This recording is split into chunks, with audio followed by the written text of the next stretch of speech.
Madam Secretary, you said that you want to get rid of FEMA. And the administration plan is to shirk its disaster response obligation and leave state and local governments to fend for themselves. Emergency managers across the country are sounding the alarm about the limited ability to respond when disasters strike, but their calls are falling on deaf ears from the White House.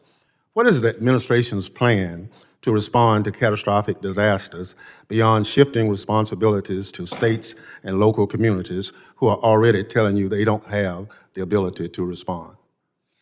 Well, Congressman, President Trump has been very clear that he believes that FEMA should be eliminated as it exists today. He believes there's dramatic reforms that need to happen to the agency in order for it to truly serve people in a time of crisis. FEMA, gone. Disaster victims, abandoned. And a Homeland Security Secretary defending it all with a straight face. In today's hearing, Thompson called out the Trump administration's revenge tour, dismantling the very department meant to protect Americans in times of crisis. Stay tuned, this one gets explosive. Thank you very much, Mr. Chairman. The Department of Homeland Security has been the top target on the Donald Trump's revenge tour, and you, Madam Secretary, are the chief accomplice. The Trump administration is hell-bent on destroying the Department of Homeland Security, built through bipartisan collaboration over the past 2 decades and evading any accountability for its actions. Let's start with what the administration is doing to FEMA.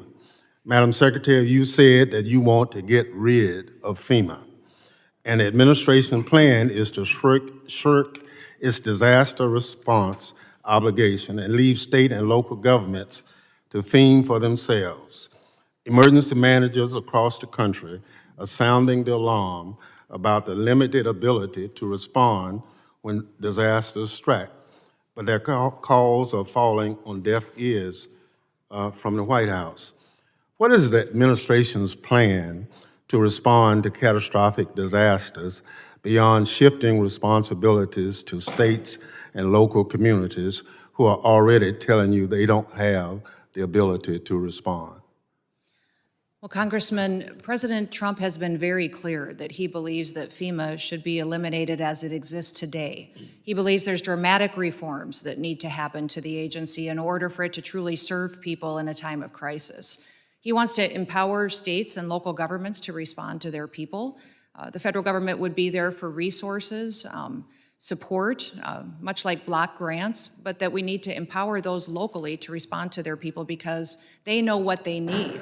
That is something that every state is at a different position today to respond, but he wants to give them the opportunity to build up the infrastructure to respond to their emergency. Madam Secretary, do you have this plan in writing? The White House is coming forward with the participation of the FEMA Review Council, which we have members from many states that are sitting on that will be making recommendations. So what you're doing now, there's nothing in writing as a guidepost. Well, sir, you certainly know that there are reform bills here in the House side and in the Senate side of how to address the failures of FEMA from the past. No, but you're the secretary. Those will be considered with the FEMA Review Council recommendations. No, you're the secretary, and you say you're doing all these things, and I'm just asking you, do you have a written plan for what you're doing? There is no formalized final plan for how this goes forward because the input of Congress is critically important. As you know, there are statutory requirements of the agency. Well, I'm glad you recognize, Madam Secretary, I'm glad you recognize the statutory requirements. Washington State, Mississippi, and a couple other states already have requests in to you or to the President for disaster declaration, and it's taken an inordinate amount of time, more than normal. I just want to know, is that inordinate amount of time is based on some plan that you have knowledge of? But if it's not in writing, I understand. So you talked about the rule of law.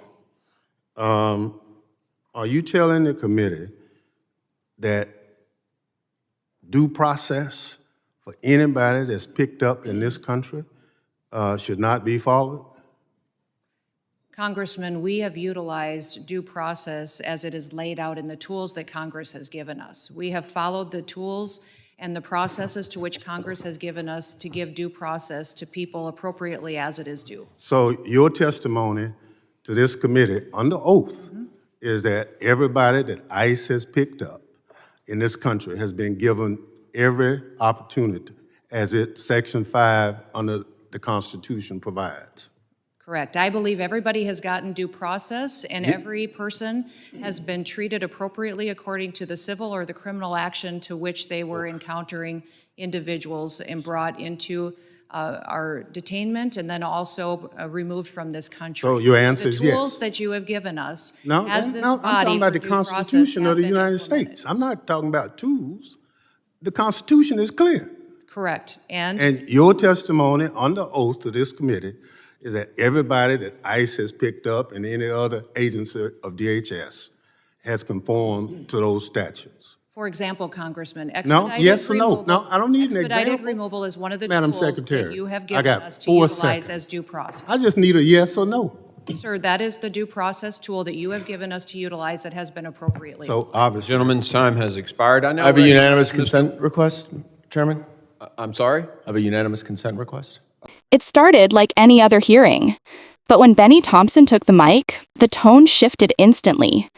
The Department of Homeland Security, he said, has become the top target of Donald Trump's revenge tour, and you, Madam Secretary, are the chief accomplice. No hesitation, no soft landing. Because this wasn't just about bureaucracy, it was about power. For 20 years, FEMA has been a lifeline, built through bipartisan cooperation, designed to step in when states can't. Hurricanes, wildfires, floods, you name it. But under Trump, that lifeline is being cut. Thompson lays it out. The administration's plan is to eliminate FEMA as we know it, pushing disaster response back onto states that are already underfunded and overwhelmed. Emergency managers across the country have been sounding the alarm, warning that this plan would leave millions vulnerable when the next big disaster hits. And when Thompson presses the secretary, "Do you have this plan in writing?" the truth slips out. There's no written plan, no official document, no transparent framework, just talk of empowering states and local flexibility. A nice-sounding phrase that, in reality, means Washington is walking away from its responsibility to protect people when catastrophe strikes. Thompson doesn't let go. He reminds her that disaster requests from states like Washington and Mississippi are already piling up, and that it's taking far longer than usual for the administration to respond. He asks bluntly, is that delay part of this so-called plan? The secretary dodges again. No clarity, no accountability, just political word games. Then, the hearing takes a sharper turn, toward the Constitution itself. Thompson looks her in the eye and asks, "Are you telling this committee that due process no longer applies to people picked up in this country?" It's a direct challenge, because DHS, under Trump, has been using expedited removal powers to deport people without fair hearings, often tearing families apart in the process. But instead of a straight answer, the secretary hides behind jargon. She insists they've followed the tools Congress has given us. But Thompson isn't talking about tools. He's talking about the Constitution. And when he asks again, under oath, whether every single person detained has received their full due process rights under Section 5 of the Constitution, she refuses to say yes. That's when the entire room feels the weight of what's happening. Because it's not just about FEMA. It's not just about immigration. It's about how the rule of law itself is being chipped away, how constitutional guarantees are being rewritten in real time under the guise of efficiency. Bennie Thompson does what every oversight hearing is supposed to do. He drags these evasions into the sunlight. And in doing so, he exposes the core of Trump's revenge-style governance: dismantle institutions, dodge responsibility, and dress it all up as reform. What we saw in this hearing wasn't a policy debate. It was a power struggle between a Congress fighting to uphold accountability and an administration determined to erase it. And when the secretary finally ran out of talking points, the only thing left was silence. That silence said everything. When the government abandons disaster victims, when due process becomes optional, and when the people in charge call that reform, that's not leadership. That's demolition. Bennie Thompson just pulled the curtain back, and the question now is, how far will Trump's loyalists go to finish the job? If you believe accountability still matters, hit subscribe, like this video, and turn on notifications, because we're keeping the spotlight on every move they make.